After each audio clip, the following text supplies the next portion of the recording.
Hello बच्चों, हिंदी विद्या मंदिर में आपका बहुत स्वागत है। आज हम एनसीईआरटी की 10वीं कक्षा से स्पर्श पुस्तक जो हमारा है उससे आज हम डायरी का एक पन्ना पढ़ेंगे। यह दूसरा पार्ट है। इसके पहले हमने बड़े भाई साहब पढ़ लिया है। तो डायरी का एक पन्ना जो है, यह पार्ट जो है वह हमारे देश के आज़ादी से संबंधित पार्ट है। और जैसा कि हम जानते हैं कि महात्मा गांधी ने देश की आज़ादी के लिए सत्याग्रह आंदोलन चलाया था और उसके बाद सर्वप्रथम 26 जनवरी 1930 को गुलाम भारत ने पहली बार स्वतंत्रता दिवस मनाया था। यानी लोगों को उसके बाद ही यह जागरूकता आई कि हम लोग भी एक आज़ाद देश में रह सकते हैं और हम लोग फिरंगियों को बाहर कर सकते हैं। तो इस पाठ में सीताराम जी ने आज़ादी की कामना करने वाले असंख्य भारतीयों की तरह उनका भी मन अपने देश को आज़ाद करने का था। और उनकी एक आदत थी, एक रुचि थी कि वह एक डायरी में वो सारी बातें लिखा करते थे। तो उन्होंने अपने डायरी में भी इस दिन का जो रूपरेखा है और इस दिन जो जो बातें हुई थी उसे उन्होंने दर्ज किया है। तो चलिए इस पाठ को आरंभ करते हैं। डायरी का एक पन्ना। आज का दिन तो अमर दिन है और आज के ही दिन सारे हिंदुस्तान में स्वतंत्रता दिवस मनाया गया था और इस वर्ष भी उसकी पुनरावृत्ति थी।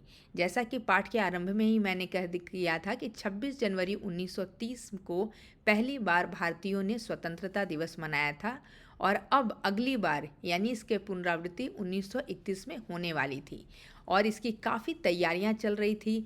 गत वर्ष अपना हिस्सा बहुत साधारण था और पिछले वर्ष हमने उतना अच्छा योगदान नहीं दिया था।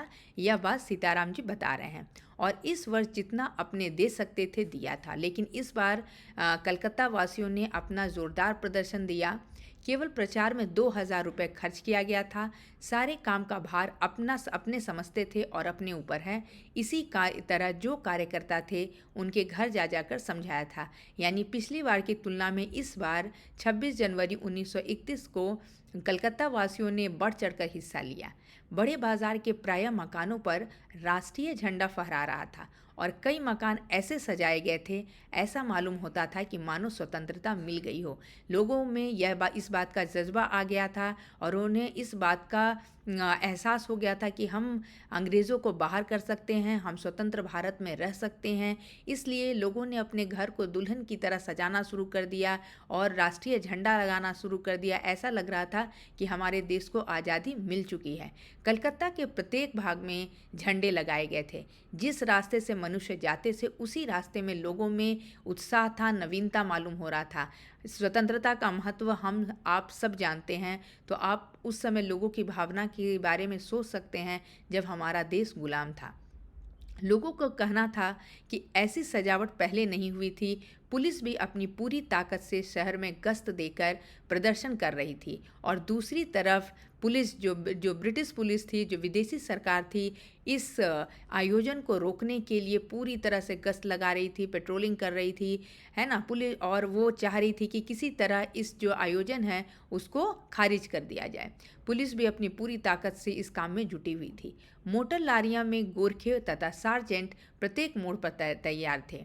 ओके, और जितने भी गोरखे मतलब जो विदेशी थे, जो ब्रिटिशर्स थे, और sergeant it's a post in the army, वो जितने थे वो प्रत्येक मोड़, प्रत्येक चौराहा पर उनको डिप्यूट किया गया था ताकि भारतीय जो है एक साथ मिलकर कोई भी कार्यक्रम नहीं कर सके। कितनी ही लारियां शहर में घुमाई जा रही थी।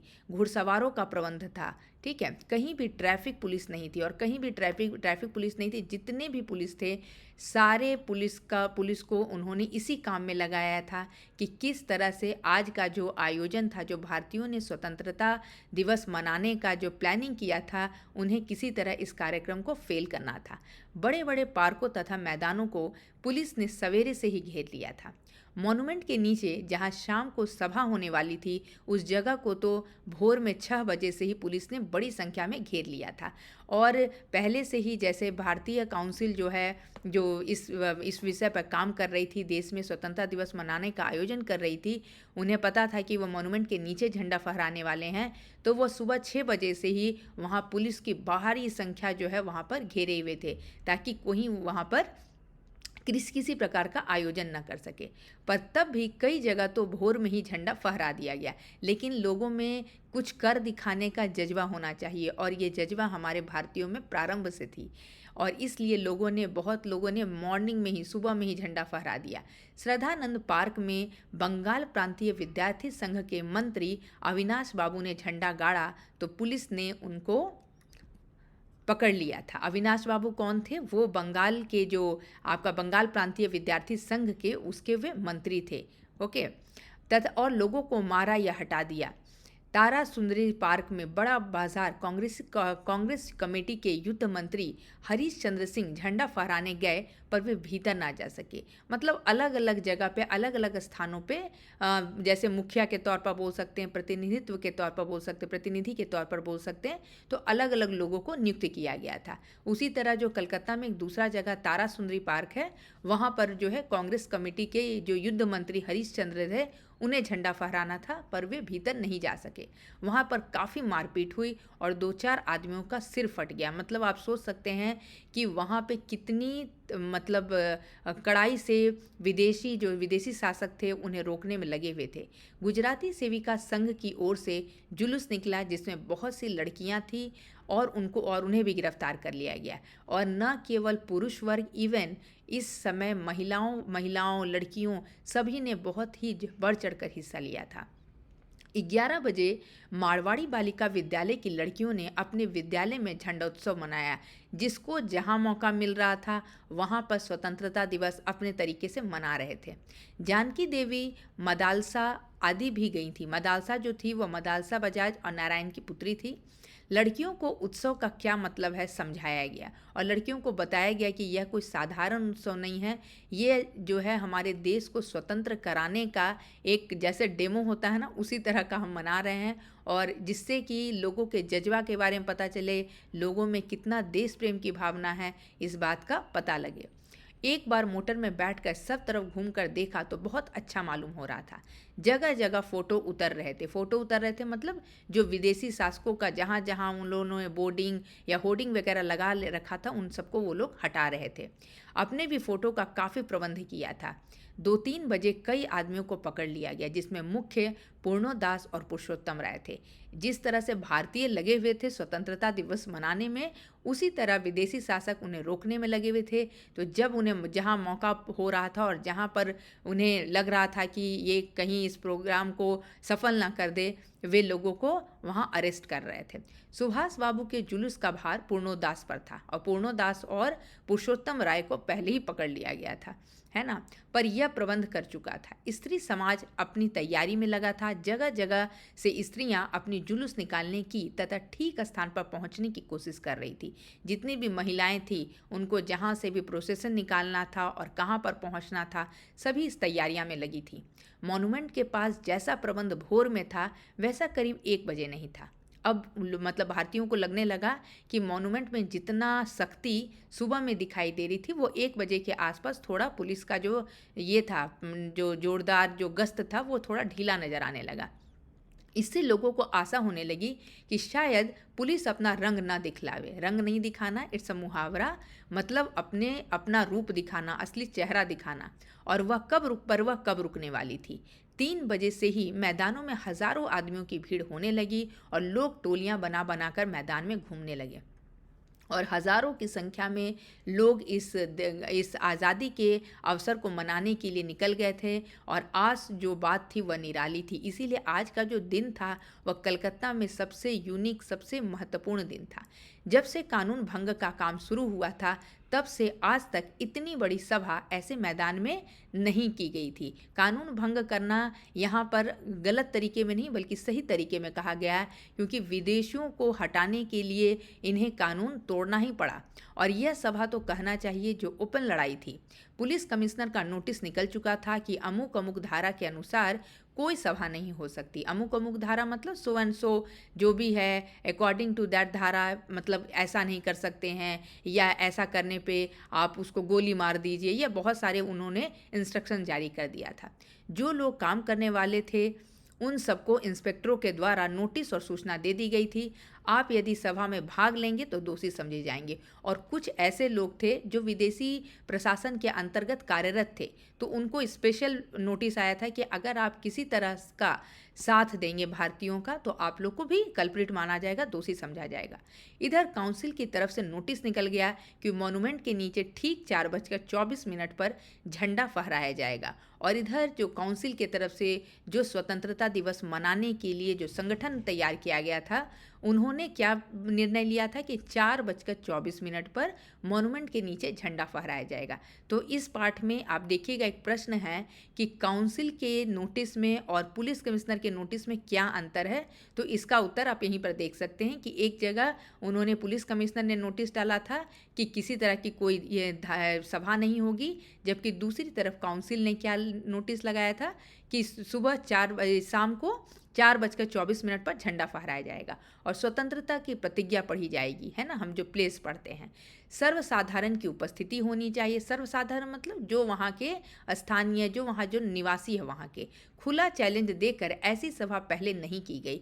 मतलब एक ओपन लड़ाई थी जो विदेशियों को वो बताना चाह रहे थे कि अब हम आपका गुलामी जो है वो नहीं सहने वाले हैं। ठीक 4:10 पर सुभाष बाबू जुलूस लेकर आए। सुभाष चंद्र बोस को तो आप लोग जानते ही होंगे। उनको चौरंगी पर ही रोक लिया गया। कलकत्ता में एक जगह है चौरंगी, वहीं पर उनको रोक लिया गया। पर भीड़ की अधिकता के कारण पुलिस जुलूस को रोक नहीं सकी। पर इतनी भारी भीड़ थी, इतनी क्राउड थी कि पुलिस भी उनको कंट्रोल नहीं कर पाई। मैदान के मोड़ पर पहुंचते ही पुलिस ने लाठियां चलानी शुरू हो गई। लाठीचार्ज तो आपको पता है, जब पुलिस को समझ नहीं आता कि कैसे कंट्रोल करे तो वो लाठीचार्ज शुरू कर देती हैं। इसमें बहुत सारे आदमी घायल हुए। सुभाष बाबू पर भी लाठियां पड़ी। सुभाष बाबू बहुत ज़ोरों से वंदे मातरम बोल रहे थे। ज्योतिर्मय गांगुली ने सुभाष बाबू से कहा कि आप इधर आ जाइए, पर सुभाष बाबू ने कहा कि हमें आगे बढ़ना है ना, और आज हम इस स्वतंत्र भारत में रह रहे हैं इन्हीं देशभक्तों के कारण। यह सब तो आप अपने सुनी हुई लिख रहे हैं, पर सुभाष बाबू का और अपना विशेष फासला नहीं था। नौ सीताराम यहाँ पर बता रहे हैं कि मैंने जितनी बातें लिखी, कुछ तो सुनी सुनाई बातें जो लोगों के द्वारा इन्हें पता चली, लेकिन सुभाष चंद्र के बारे में इन्होंने जो कुछ भी लिखा है वो उनकी आंखों देखी थी, क्योंकि वो बहुत दूर नहीं खड़े थे। सुभाष बाबू बड़े जोर से वंदे मातरम बोलते थे, यह अपनी आंखों से उन्होंने देखा था। पुलिस भयानक रूप से लाठियां चला रही थी। क्षितिज चटर्जी का फटा हुआ सिर देखकर, उसका बहता हुआ खून देखकर आंखें मिच जाती थी। आप सोच सकते हैं कि अपने आंखों के सामने अपने भाई बंधुओं को मरता हुआ, उनके सिर से खून बहता हुआ देखकर उनका हृदय कैसा द्रवित होता होगा। इधर यह हाल हो रहा था कि उधर हो रही थी, और उधर स्त्रियां मॉन्यूमेंट की सीढ़ियों पर झंडा फहरा रही थी और घोषणा पढ़ रही थी। स्त्रियां बहुत बड़ी संख्या में पहुंच गई थी। आप सोच सकते हैं यह जो कहानी है ये 1931 का है, और उस समय भी हमारी स्त्रियां जो है बहुत ही बहादुर थी, और कैसे उन्होंने बढ़ चढ़कर देश को आज़ाद करने में अपना योगदान दिया। प्रायः सबके पास झंडा था। जो वॉलेंटियर गए थे वे अपने स्थान से लाठियां पड़ने पर भी हटते नहीं थे। वॉलेंटियर मतलब स्वयंसेवक, जो अपनी इच्छा से देश को आज़ाद करने में लगे हुए थे। सुभाष बाबू को पकड़ लिया गया और गाड़ी में बैठाकर लाल बाजार लॉकअप में भेज दिया गया। कुछ देर बाद ही स्त्रियां जुलूस बनाकर वहां से चली। साथ में बहुत बड़ी भीड़ इकट्ठी हो गई। बीच में पुलिस कुछ ठंडी पड़ी थी, उसने फिर डंडे चलाने शुरू कर दिए, क्योंकि पुलिस को भी समझ में नहीं आ रहा था कि इतनी भारी भीड़ जो है उन्हें कैसे कंट्रोल किया जाए। अब की बार भीड़ ज़्यादा होने के कारण बहुत आदमी घायल हुए। धर्मतल्ले के मोड़ पर आकर जुलूस टूट गया। एक हमारा प्रश्न है कि धर्मतल्ले के पास आकर जुलूस क्यों टूट गया, तो यहाँ पर आपका आंसर यहीं पर लिखा हुआ है कि धर्मतल्ले के मोड़ पर आकर जुलूस टूट गया और करीब 50 से 60 स्त्रियां वहीं मोड़ पर बैठ गई, क्योंकि प्रोसेसन में इतने लोग हो गए थे और जो विदेशी प्रशासक थे वो लाठीचार्ज और मारपीट करने लगे थे। इसलिए वहां पर आकर जो मोड़ के पास जुलूस जो है वो थोड़ा तितर-बितर हो गया था। पुलिस ने उनको पकड़कर लाल बाजार भेज दिया। स्त्रियों का एक भाग आगे बढ़ा जिसका नेतृत्व विमल प्रतिभा कर रही थी। उनको बहु बाजार के मोड़ पर रोका गया और वे वहीं मोड़ पर बैठ गई। आसपास बहुत बड़ी भीड़ इकट्ठी हो गई जिस पर पुलिस बीच बीच में लाठी चलाती रही। इस प्रकार करीब पौन घंटे के बाद पुलिस की लॉरी आई और उनको लाल बाजार ले जाया गया और भी कई आदमियों को पकड़ा गया। बृजलाल गोयनका जो कई दिन से अपने साथ काम कर रहा था और दमदम जेल में भी अपने साथ था, पकड़ा गया। मतलब पुलिस जो है वह बारी बारी से कोशिश कर रही थी कि जहाँ जहाँ पर यह प्रोग्राम चल रहा है और लोगों की भीड़ इकट्ठा है, वे उनको पकड़ पकड़ कर जहाँ पर पॉसिबल हो रहा था उन्हें लॉकअप में डाल रही थी, अरेस्ट कर रही थी। पहले तो वो झंडा लेकर वंदे मातरम बोलता हुआ मॉन्यूमेंट की ओर इतनी जोर से दौड़ा कि अपने आप ही गिर पड़ा और उसे एक अंग्रेजी घुड़सवार ने लाठी मारी, फिर पकड़कर कुछ दूर ले जाने के बाद छोड़ दिया। इस पर वह स्त्रियों के जुलूस में शामिल हो गया और वहां पर भी उसको छोड़ दिया गया। तब वह 200 आदमियों का जुलूस मनाकर लाल बाजार गया और वहां पर गिरफ्तार हो गया। मदालसा भी पकड़ी गई थी। उसे मालूम हुआ कि उसको थाने में भी मारा था। उससे पता चला कि थाने में भी मार पिटाई हो रही है। सब मिलाकर 105 स्त्रियां पकड़ी गई थी। 1, 2, 3 नहीं, कितनी स्त्रियां पकड़ी गई थी? 105। बाद में रात को 9 बजे सबको छोड़ दिया गया। कलकत्ता में आज तक इतनी स्त्रियां एक साथ गिरफ्तार कभी नहीं हुई थी। करीब 8 बजे खादी भंडार आए तो कांग्रेस ऑफिस से फ़ोन आया कि यहाँ बहुत आदमी चोट खाकर आए हैं और कई की हालत संगीन है। संगीन मतलब क्रिटिकल कंडीशन में है। उनके लिए गाड़ी चाहिए। जानकी देवी के साथ वहाँ गए और बहुत लोगों को चोट लगी हुई थी। डॉक्टर दासगुप्ता उनकी देख रेख तथा फ़ोटो उतरवा रहे थे। देख रेख के साथ साथ फ़ोटो क्यों खींच रहे थे? क्या उसके पीछे कारण था? यह भी हमारे प्रश्न में है। इसलिए फ़ोटो उतरवा रहे थे क्योंकि वह लोगों को दिखा सके कि देश को आज़ाद कराना इतना आसान नहीं है। कैसे लोग अपना सेक्रीफाइस कर रहे हैं, अपने जीवन तक को दांव पर लगा रहे हैं और वह विदेशी प्रशासक का जो गंदा चेहरा था वो भी सामने लाना चाहते थे कि किस तरह से उन्हें हमसे कोई प्रेम नहीं है, वो केवल हमारे ऊपर हुकूमत करना चाहते हैं। तो इसलिए वह उनकी फ़ोटो उतरवा रहे थे। उस समय तक 67 यानी आदमी वहां आ चुके थे और बाद में 103 तक आ पहुंचे। अस्पताल गए लोगों को देखने से मालूम हुआ कि 160 आदमी तो अस्पतालों में पहुंचे और जो लोग घरों में से चले गए वे अलग हैं। इस प्रकार 200 घायल ज़रूर हुए हैं। पकड़े गए आदमियों की संख्या का पता नहीं चला, पर लाल बाजार के लॉकअप में स्त्रियों की संख्या कितनी ही थी? 105 थी। आज तो जो कुछ भी हुआ वह अपूर्व था और सीताराम की आंखों देखी और उन्होंने जो कुछ भी अपने इस डायरी के पन्ने में लिखा है वह बिल्कुल अपूर्व था, यानी ऐसा पहले कभी नहीं हुआ था। और बंगाल का नाम या कलकत्ता का नाम पर जो कलंक था कि यहाँ काम नहीं हो रहा है, और वह आज भी बहुत अंश में धुल गया, क्योंकि पहले यहाँ लोगों में वह उत्साह नहीं नज़र आता था। लेकिन आज 26 जनवरी 1931 को जब लोगों ने बढ़ चढ़कर हिस्सा लिया तो यह भी जो मन में मलाल था वो भी दूर हो गया और लोग सोचने लग गए कि यहाँ भी बहुत सा काम हो सकता है। ठीक है, तो यहाँ पर मैंने इस स्लाइड में इस पाठ से संबंधित जो भी कठिन शब्द है वो मैंने यहाँ पर डाल दिए हैं। आप देख सकते हैं गश्त, प्रदर्शन, तैनात, सार्जेंट, बंगाल प्रांतीय विद्यार्थी संघ, जुलूस, अमूक, वॉलंटियर, संगीन, रंग दिखाना, जो भी मुझे कठिन शब्द इस पाठ से संबंधित लगे। तो यहाँ पर आप इस पाठ का माइंड मैप देख सकते हैं। डायरी का एक पन्ना, इसमें पहला क्या, इस डायरी का एक पन्ना का प्रमुख संदेश क्या था? प्रमुख संदेश था कोलकाता में ध्वजारोहण, जो देश को आज़ाद कराने में पहला जो स्वतंत्रता आंदोलन के लिए जो पहला उद्घोषणा किया गया, पहला प्रारंभ किया गया, वो 26 जनवरी 1930 की थी और 31 में इसकी पुनरावृत्ति बहुत ही अच्छे ढंग से हुई थी। और इसमें स्त्री समाज की भी बहुत महत्वपूर्ण भूमिका थी। जैसे हमने देखा कि करीब 105 स्त्रियां जो हैं उन्होंने अपना योगदान दिया और इससे भी कहीं अधिक थी, लेकिन लॉकअप में करीब 105 स्त्रियां उस दिन अरेस्ट हुई थी। पुलिस का घेराव भी बहुत ज़ोर शोर से था, लेकिन इसके बाद भी उन्होंने मॉन्यूमेंट में, स्कूल में, जहाँ पर भी संभव हो सका उस दिन भारतीय झंडा को लगाया और लोगों में यह संदेश दिया कि अब हम आज़ाद होने के कगार पर हैं, अब हम आज़ाद होने के लिए तैयार हैं, हमारे मन में भी आज़ादी की जो लौ है वह जल चुका है। तो यह पाठ जो है सीताराम के द्वारा लिखी गई बहुत ही महत्वपूर्ण पाठ है। आइए चल कर देखते हैं अब प्रश्न उत्तर को। कलकत्ता वासियों को के लिए 26 जनवरी 1931 का दिन क्यों महत्वपूर्ण था? अभी हमने इस पाठ को पढ़ा और अब आप आसानी से इस प्रश्न का उत्तर दे सकते हैं। सुभाष बाबू के जुलूस का भार किस पर सौंपा गया था? पूर्णदास विद्यार्थी संघ के मंत्री अविनाश बाबू के झंडा गाड़ने पर क्या प्रतिक्रिया हुई? लोग अपने अपने मकानों व सार्वजनिक स्थलों पर राष्ट्रीय झंडा फहराकर किस प्रकार का संकेत देना चाहते थे?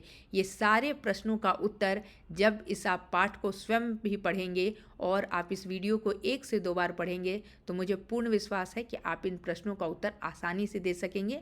लेकिन इसके बाद भी अगर आपको किसी प्रकार की कोई दुविधा होती है, डाउट होता है, तो आप कमेंट बॉक्स में लिखिए, मैं इसका उत्तर देने का प्रयास करूंगी। तो आशा करती हूँ कि आपको यह पाठ पसंद आया होगा और अगर आपको आज का वीडियो अच्छा लगे तो वीडियो को लाइक कीजिए और हमारे चैनल को सब्सक्राइब कीजिए। आपका बहुत बहुत धन्यवाद।